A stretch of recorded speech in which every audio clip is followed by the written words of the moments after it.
আজকে আমার রেসিপি তালের লুচি। তাহলে চলো বানানো শুরু করি। তালের লুচি সবাই আমরা খেতে ভালোবাসি, খুব কম লোকই আছে এটা পছন্দ করে না। আর তারপরে তো সামনে জন্মাষ্টমী আসছে না, জন্মাষ্টমীর সময় ভগবানকে যখন এই ভোগ চড়ানো হবে তখন কিন্তু এই তালের লুচির মাহাত্ম্য অনেক বেড়ে যায় আর স্বাদে গুণে অনেক বেশি হয়ে যায়। তাহলে চলো ঝটপট বানিয়ে ফেলি তালের লুচি। তাল তো খুব ভালো করে ফুটিয়ে গরম করে রেখে দিয়েছিলাম। ঠান্ডা হওয়ার পরে ময়দার সঙ্গে অল্প অল্প করে তাল দিয়ে মেখে নিতে হবে। যেহেতু এখানে জলের ব্যবহার হবে না, সেহেতু মাখতে মাখতেই বুঝতে পারবে আরও কতটা দিতে হবে, তবে একটা সুন্দর ডো তৈরি হবে।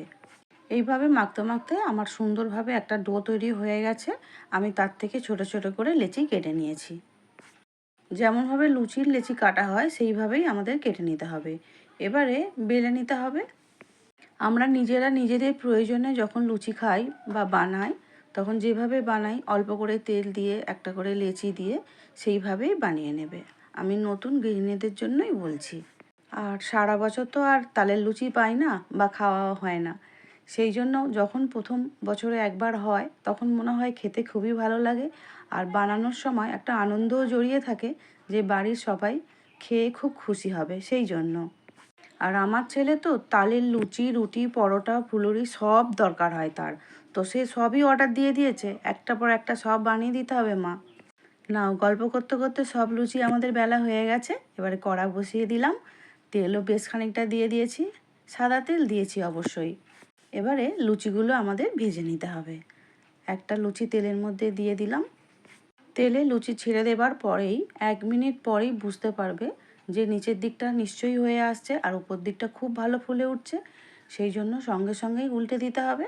আর এইভাবে আবারও 1-2 মিনিট পর ভাজা হয়ে গেলে তুলে নেবে। তারপরে আবারও একটা লুচি একইভাবে তেলের মধ্যে ছেড়ে দেবে। প্রত্যেকটা লুচি এমন সুন্দর করে যে ফুলেছে, দেখতে যে এত ভালো লাগছে কি বলবো। ভগবানের নাম নিয়ে লুচিটা বানাচ্ছি, নাইবা আজকে পূজা হলো, কিন্তু তার নাম নিয়ে যদি লুচি বানানো যায় বা যে কোনো খাবার প্রসাদ হিসাবে কিন্তু দারুণ খেতে হয়। বন্ধুরা, তোমাদের সঙ্গে গল্প করতে করতে সব লুচি আমাদের ভাজা হয়ে গেছে। এখন আমাদের একটা প্লেটের মধ্যে তুলে নিতে হবে। এই লুচি খাওয়ার জন্য কোনো তরি তরকারির প্রয়োজন হয় না, শুধুই খাওয়া হয়ে যাবে।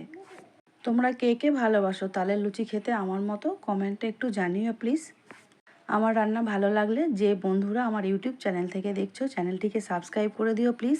ফেসবুক পেজ থেকে দেখছো যে বন্ধুরা, পেজটিকে ফলো করে দিও। আমার ভিডিওটা পুরো দেখার জন্য অসংখ্য ধন্যবাদ।